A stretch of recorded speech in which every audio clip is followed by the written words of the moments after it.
All right, so here it is, the Bonafide ss127, my fishing setup and my initial review of it. First thing, what I'm gonna do is gonna show you the whole fishing setup, and then I'll go into talking about the performance and the initial review of it, of what I think. So let's get started at the front. The front, I got my Minn Kota power drive, has iPilot. I cut down the shaft to 34 inches. I have a separate video of how I have it mounted and everything that I've done to it with the battery and everything has to do with that trolling motor. So the video's around here somewhere, but let's continue on. So I have my net just sitting here on the front hatch, ready to go. GoPro Hero 7 mounted right here. I got the Railblazer mounts with external battery.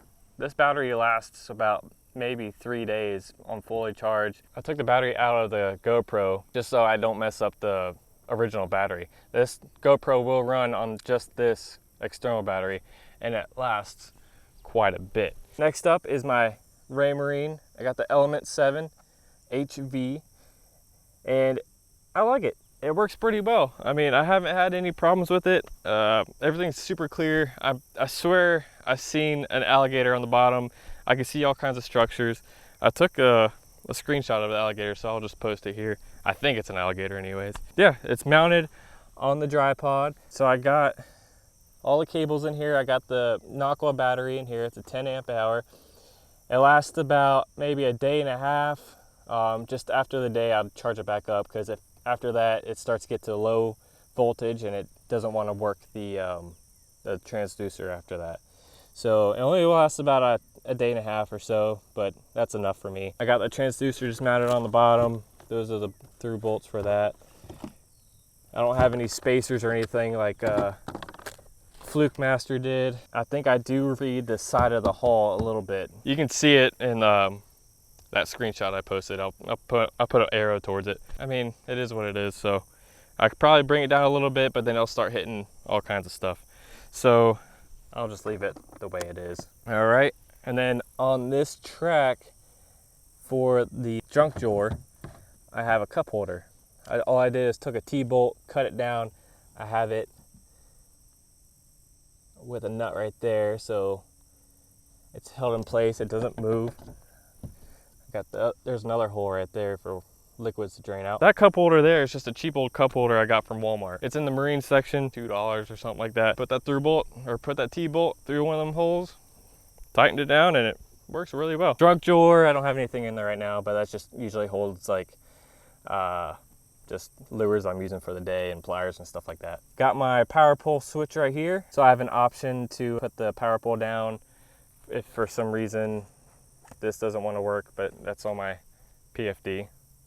So just another option of putting it down, and I could adjust the time of how long it takes to go down and everything else on that switch. Done nothing to the chair. The chair's standard, except for I have my catch board back here, just kind of chilling back here, and it stays put pretty well.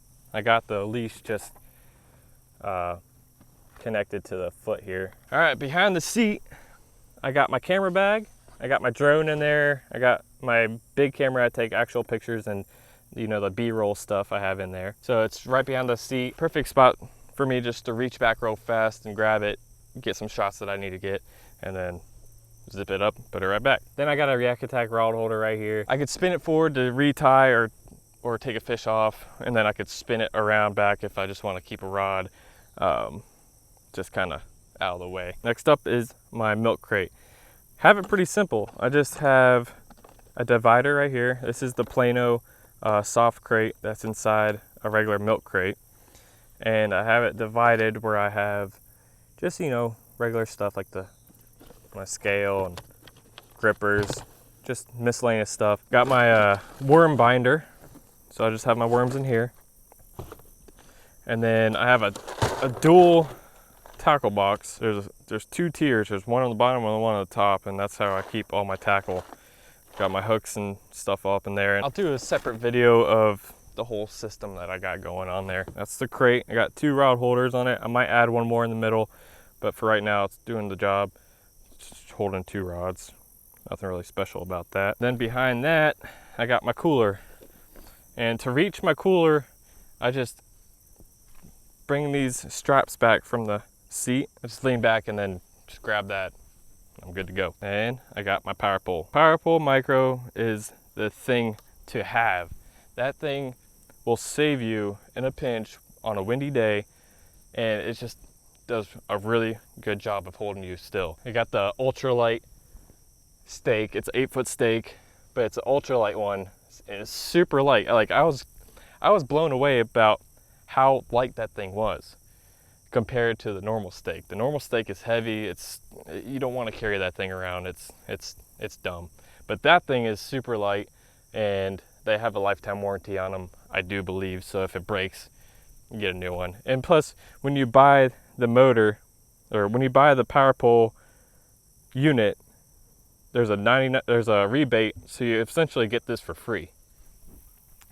So you can't really beat that at all. All right, and then on the bottom here, moving to the back, I got flex wings. This is kind of like going into the review part of it, but we'll come back to that a little bit later in the video on the whole review part of this. All right, so when I'm taking it down to the ramp, I got the Wilderness Systems kayak cart.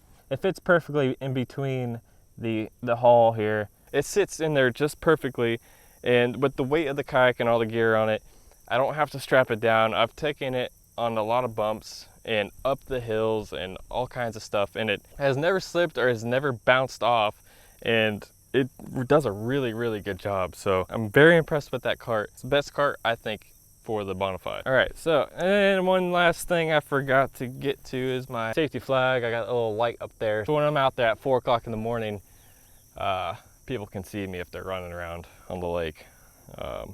And the orange flag kind of helps too during the day. So that's a must-have on the bigger lakes that I fish, like Kissimmee and Toho, when there's a bunch of bass boats just running all over the place. My back camera, Railblazer. I'm not a real big fan of the Railblazer mounts because they unlock really easily. There's times where if I just mean to take off one section of it, there's a whole nother section that could fall off and just go into the water, or just hit the ground really hard and kind of break your GoPro at times. So I'm not a huge fan of these mounts. I'm waiting for the Yak Attack camera mounts to come out because they come with the lock and load system, which they hold a lot better. You have to physically undo a latch to take it all the way off the boat, and it's so much safer than these Railblazer mounts where it's kind of iffy if it's locked or not. You don't know because it's just one little switch, and they can easily just be pushed off to the other side and be unlocked. The Yak Attack lock and load system is, I think, the way to go. Works really well. They pivot full 360, so you have a lot of angles to choose from. But the whole bad thing about that is you have to wait till, I want to say December or maybe early spring.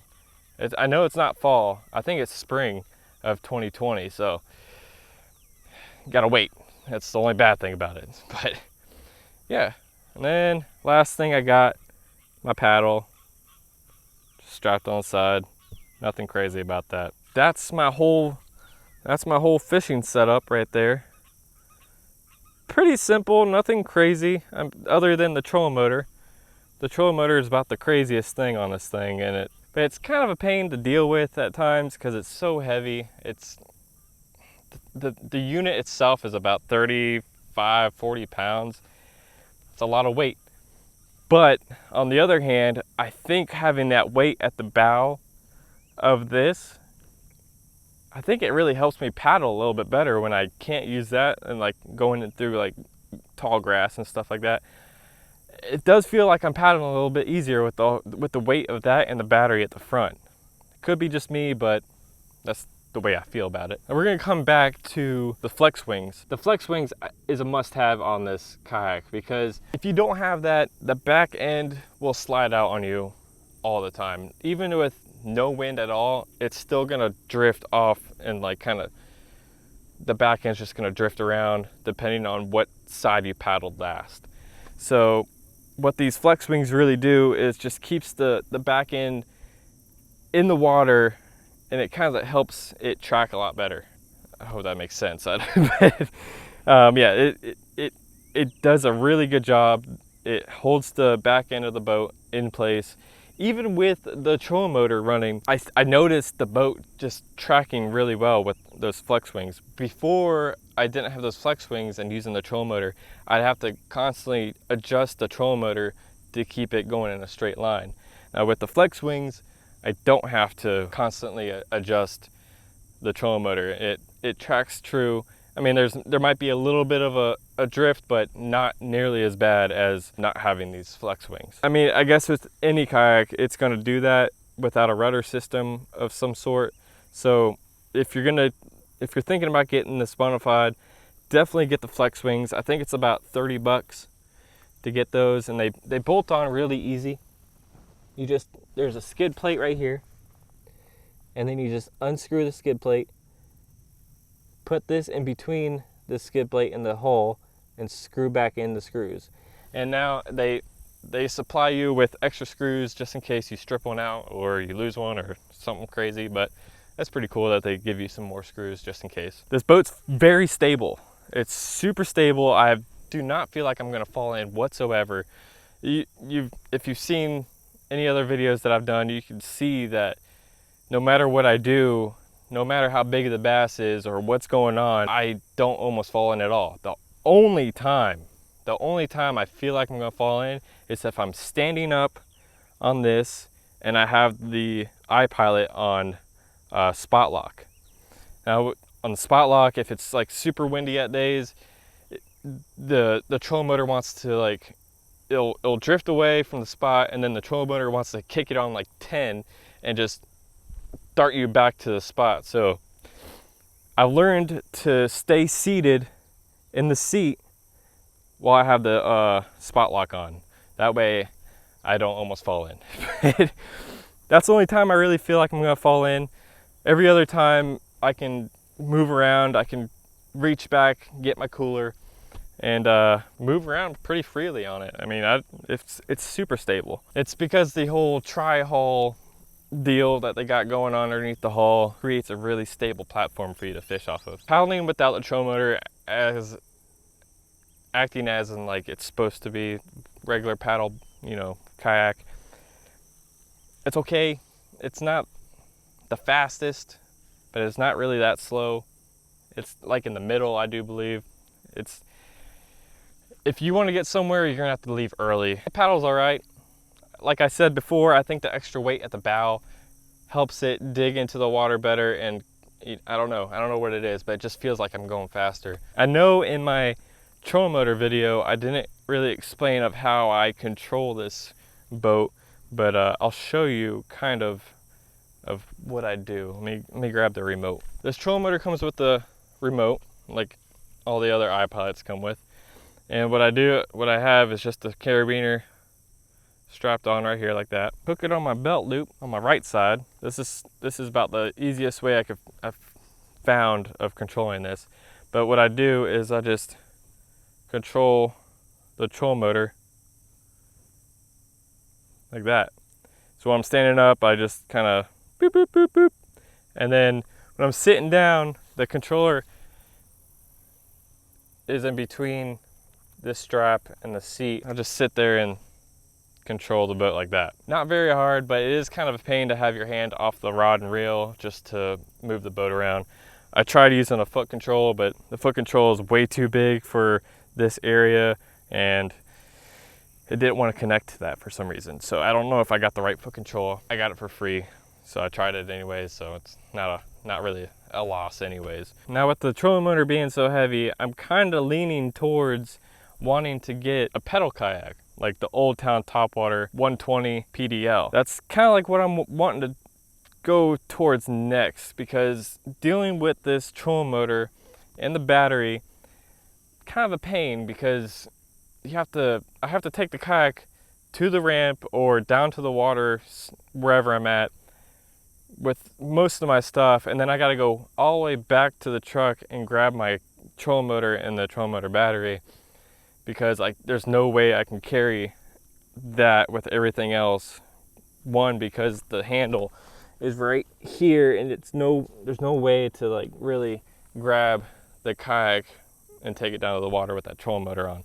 So that creates an issue. Then I have to remember to charge my battery the night before. So it's just one extra battery I have to charge on top of all this camera stuff. Yeah, I mean, I think it'd be so much easier just to have the pedal kayak and not worry about battery and the trolling motor and all that stuff, and not have to worry about getting stranded out in the water for I don't know how long I could be out there. But if my battery goes dead or something crazy happens, I have to use the regular paddle to paddle all the way back if I'm super far, which can be a really bad thing if it's a really windy day. Now, if I had the pedal kayak, I can just pedal back and I'll be okay. I mean, I think I'd be okay. I mean, I think it'd be easier to get back to the ramp on a windy day with the pedal kayak than the paddle kayak. So that's something to consider if that's something you want to do. If you're fine with doing that, go ahead. I mean, it works really well. Just the only thing is, it's kind of a pain. So I didn't really know it's going to be like that until I actually did it. So if you're thinking about it, just keep that in mind, just so you don't find yourself in the same predicament I'm in. But yeah, so I'm kind of wanting to try out the Old Town Topwater 120 PDL for that reason, and plus it'd be so much quicker just to get out on the water than having to grab the trolling motor and set that all up. And yeah, but other than that, it's a really good setup, and it holds me in place really well in the water on a windy day. But I think with the pedal kayak, I'll just put a anchor wizard on the front and then the power pole on the back, and that'll keep me in spot pretty well too. So, but yeah, that's basically my whole fishing setup right there and my review of this boat.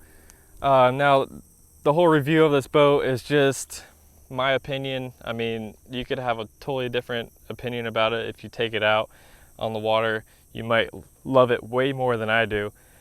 I like it, don't get me wrong, but I'm kind of leaning towards the whole pedal kayaks. So I don't, you know, but live and learn kind of deal. So if I've missed anything, if you have any questions about this whole setup or the kayak in general, comment down below, ask away.